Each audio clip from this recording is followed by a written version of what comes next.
How are you feeling? The creator asks while exploring and admiring a dense forest through what seems to be shards of glass, all displaying various different views that wander around.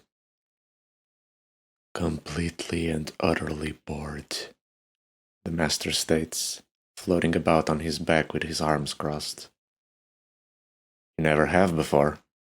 Do you even know the meaning of that? The lack of action, productive activities. We could at least have a talk while we wait. Aside from essence harvesting, how much power have you been receiving from braying? An immeasurable amount.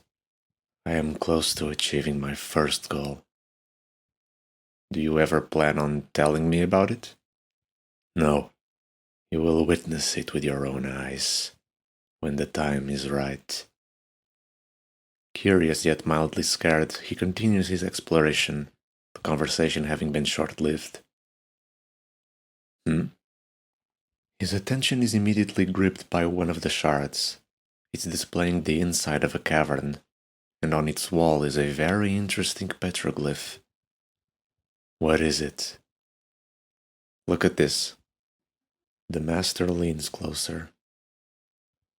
Upon seeing the image drawn in stone, his eyes widen, his face looking as if he's about to explode at any moment. What is this? He groans, his voice brimming with rage. But it wasn't the rage he thought he had felt before. It wasn't a natural reaction to opposition. There was something more to it. I'm afraid I don't know. They shouldn't be able to know so much. I made sure of it. This is depicting your exact appearance. And what is that on the other side? A human? His voice was slowly losing composure. The master recomposes himself. Pitiful creatures. Your minds amuse me. I want this to stay here, to remind me of their foolish hopes.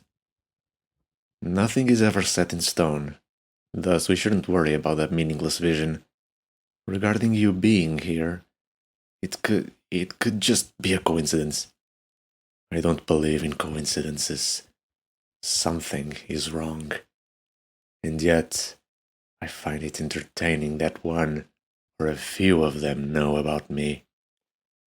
I wonder how they felt. Was it fear, intimidation, or perhaps marvel? He looks down at his shaking hands. Such an abstract concept. I like it. He counts emotions with a hint of excitement, as if they're mysteries. I can't conclude if this will be a positive change for him, and that worries me, the creator thought to himself. St. Mark's Evangelical Lutheran Church. Returning from his mystical training, Isaac is met with a familiar face, the young blonde man, sitting on the pew, almost as if asserting dominance. Isaac flows down to the floor before his body turns back to normal, the two of them locking eyes. I'm trying to understand your vision, he says as Isaac comes closer, eventually standing somewhat close to him. The man looks at a small statue of the crucifixion of Jesus standing perched on top of the altar, then back at Isaac. I can't. I don't think you're in the right. Isaac's face contorts from under the mask. It doesn't feel good to have someone oppose your ideals about a topic such as this, but he can't let it get to his head. He still wants to believe he's not a bad person. Although, you can also argue how I'm not in the right either. I can at least understand some points you might have, as you may also do the same about me. We can come to a mutual understanding, as two rational adults would. He stands up from the pew, facing him, his voice taking a darker turn. But if you want to be an asshole and try to kill me for thinking differently than you, just know that I'm all for it. and I won't hold back. Isaac tilts his head slightly as he glances up for a moment, before raising a peace sign with his hand. The man stares at him with a furrowed expression, before letting out a laugh, hunching down for a second. That was unexpected. You're not so scary after all. Though I'm not sure if you take that as a compliment or an insult. Isaac held up a single finger. So, the first one, I presume. Good. It's a little hard communicating like this, but definitely doable. He extends his hand. I'm Toby. I know your name already. Don't ask how. Please. Although hesitant, Isaac shakes his hand, packed between conflicting ideals. His mind still refuses to be at ease around him, thus his guard remains up. If he knows his name and past doings, then what more might he know? Did you hear? They're calling you the Lawbringer. Fitting, isn't it? That's a pleasant surprise. He knows this isn't some epic fairy tale where he's having a blast doing the things he's doing, even if it might seem like it from an outside perspective. This is reality. Killing isn't some fun, righteous thing to do, but there's a point to be proven, that it's the only way. Anyways, I really think that, despite our different perspectives, we might be able to work together. By that I mean working together to take down a certain group of people. Think about it. I'll have more details next time we meet. See ya. Like something out of a lucid dream, Toby's body starts melting into a thick liquid in front of him, liquid with the texture of his skin and clothes, seeping into the cracks between the loose wooden boards. Isaac instinctively takes a few steps back at the sight of it, his head hurting for some reason, grossed out by the slimy sounds made by the liquid. A few seconds later, it shrinks so much to the point of disappearing entirely, with Toby being nowhere to be seen. His suspicion has just been confirmed. There could have been a logical explanation for Toby knowing his name, but there can't be one to explain what happened now. He does possess some sort of power like him. What it might be is a whole different story. He's still glad he seems to be on his side. He would rather do this by himself and not have to put anyone at risk, but a little help wouldn't hurt, that's for sure. He rests for about half an hour, gathering his thoughts about the idea of working with him against a certain group of people, whatever that could mean. After this, he sets out once again, aiming to get even stronger and further cleanse the city. Scarsdale suburb, New York, 1945. It's a day like any other. Hours upon hours of contemplating her life decisions while refusing any meaningful change. Alice is sitting with her legs crossed on the couch in the living room, working on her previously acquired doll. There you go. Aw, look how cute you are. I knew you'd look so good in that sweater. You have no idea how hard it was to make it. Also, let me just brush your hair here a little to the sides. Nice. By the way, aren't the pants a little tight? Oh, okay, I'm just making sure. Oh, and also, do you prefer... The doorbell suddenly rings, interrupting her religious moment. Her head snaps towards the door at the end of the hallway over the couch, a vein bulging out of her forehead. What? Leave me the fuck alone, you asshole! She screams out the top of her lungs, her face and voice overflowing with unjustified rage. From one second to another, however, it fades away, a few gentle breaths leaving her hung-open mouth, as if guilty. Oh, sorry, I'll be right there, she says softly before an anxious laugh. She places the doll down and stands up from the couch, beginning to make her way towards the door across the hallway. Na na na na na, She hums to herself as she walks in a childish way. She opens the door only enough to peek through it with one eye, being met with a man holding 2 paper bags. "State your name, stranger," she speaks like an old wizard. "Excuse me? You ordered this, didn't you?" Yeah, I did." "Well, here you go." They awkwardly make their exchange. Alice hands him the money and asks for him to leave the bags on the ground close to her, before snatching them inside with the speed of a coyote, remaining hidden behind the door.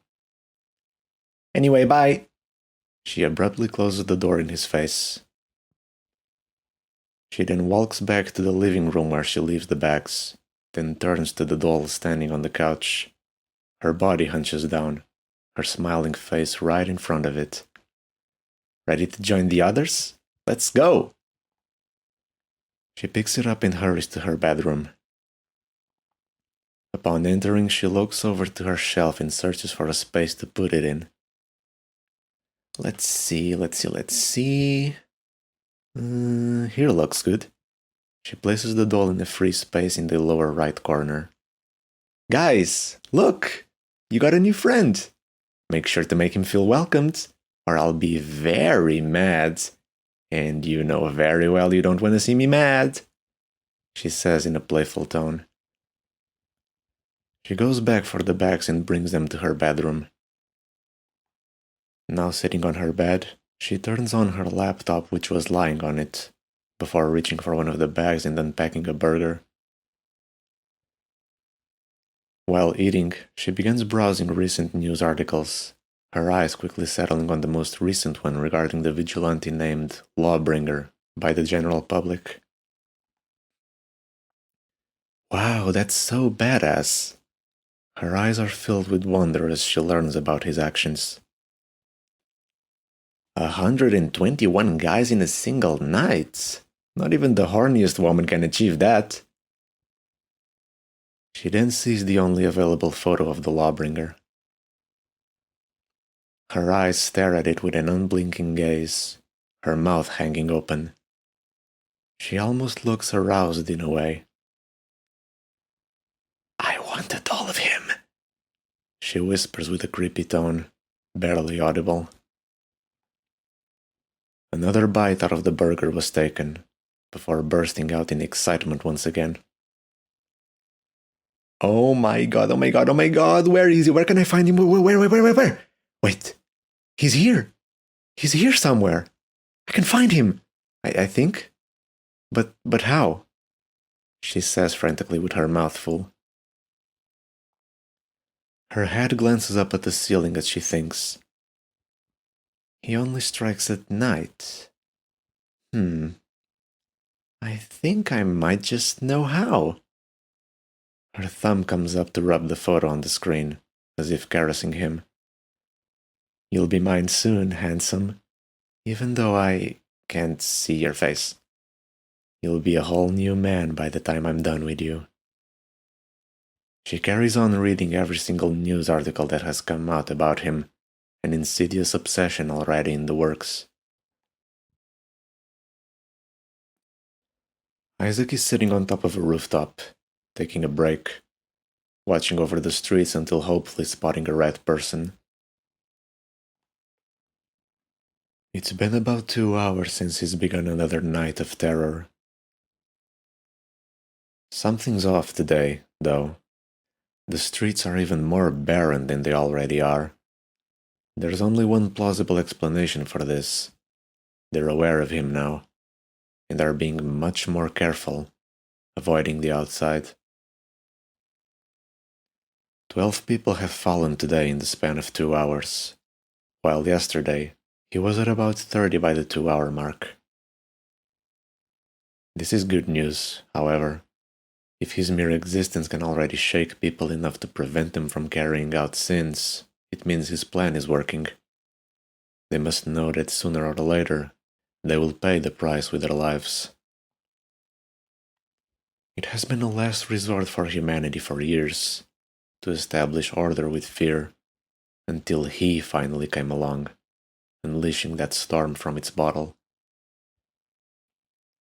He didn't want it to be like this, and he expects himself to be heavily criticized and frowned upon. But no one can deny the fact that it's working. In just a matter of 2 nights, he was able to make a tangible difference in New York's crime rate. If this is the case, then what could be expected in the next week, month, year? But there's a problem. At worst, it remains within the city, and at best, it would spread to the whole country. There is absolutely no way he can reduce the global crime rate. He's only one man, after all. It's time to let go of this fantasy of his. There can never be a world truly free of all evil. He leans back on the roof tiles, gazing at the moon. Then why is he doing this? Isn't he fighting a losing battle? Isn't he no more than Sisyphus, striking at evil continuously, only for it to regenerate? Even if that's the case, it has to be done. He's still baffled at the fact that Toby doesn't agree with him. But is he much better? He doesn't think so. He believes that when someone takes a life, they must pay the price with theirs. Redemption is a concept that few can grasp, let alone walk its path. And even if they do, the life they took is gone forever. Everything they've been building up to, their dreams and aspirations, their desires, burned to the ground, their families and loved ones forever scarred. But that's not all. He also doesn't believe that people like Toby will always truly stick to their ideals, no matter what. As much as most don't want to admit, deep down, when someone has a family member or a loved one killed by another human, the loss of freedom isn't enough. They want them dead. It is imbued into the psyche. It is mentally impossible for one to forgive murder of their next of kin. It is impossible, right? He refuses to believe someone genuinely could. He should just forget this for now. He doesn't feel the need to prove it in any way to Toby. He should be smart enough to understand his vision, as he mentioned. Sitting back up to scout the streets once more, he sees a peculiar man standing about in a park, just beside a tree. He's wearing a magician costume, staring at the carbonized grass in a particular spot where a gruesome murder took place. Further analysis using his thermal vision reveals his aura to be a putrid red, although somewhat bright. There's clearly something fishy about this man, even without seeing his aura, prompting him to fly down to pay him a visit. He drops to the ground already in the park. It's quiet, other than the sound of crickets, spiking his nerves. He starts making his way towards him from behind. The stench of death is in the air, proving something awful has already happened here. There's no need to fear, though, as there's plenty of room for something even worse to take place in the following moments. With Isaac's footsteps on the grass growing increasingly louder, the man suddenly speaks, prompting him to stop in his tracks momentarily. A murderer always returns to the scene of the crime. Do you believe that? What an odd and seemingly out of place thing to say at the given moment. He doesn't know what to think of it yet, but allows him to keep going. I find it quite relatable myself. In fact, I'm doing it right now. He looked over his shoulder at him, then turned around, an innocent smile on his face. Good evening. May I help you, sir? He says, his eyes scouting him from head to toe. There's an abrupt shift in his tone, as if he turned into a whole new person within the span of a second. Isaac squinted his eyes at him. The man smiled and faded away. I killed someone here just yesterday. Do you know why I did it? Isaac stares at him with a furious look, even through his mask. He eventually shakes his head in an unsettlingly slow manner. Have you ever heard of the butterfly effect? He nods. Then I would assume you can understand my point. With his hands behind his back, he eyes him with a sinister gaze. Allow me to provide an example. Let's say you have this ordinary kid who's being bullied by his peers. It gets so bad that a few years down the line, he ends up committing suicide. Now I ask you, was that truly a suicide or a homicide? There's only one correct answer. Now that's something he hasn't thought about. It's way more difficult than it seems now that he's wondering. Isaac stands there, motionless, his eyes refusing to meet his as he thinks. Could it actually be a homicide? There's no way if the perpetrators wanted for it to reach the limit, not to mention that bullying varies in intensity. He glances down, one hand on his forehead. The man raised an eyebrow at him. I know, right? Answer me. Or are you mute? One for the first, two for the latter. Isaac's body is visibly shaking at this seemingly simple question. He begins to raise his hand, two fingers just about to come up. But before they could, only one did. It's still a suicide. The man's face contorts in disappointment. And here I was, so excited to meet you in the flesh.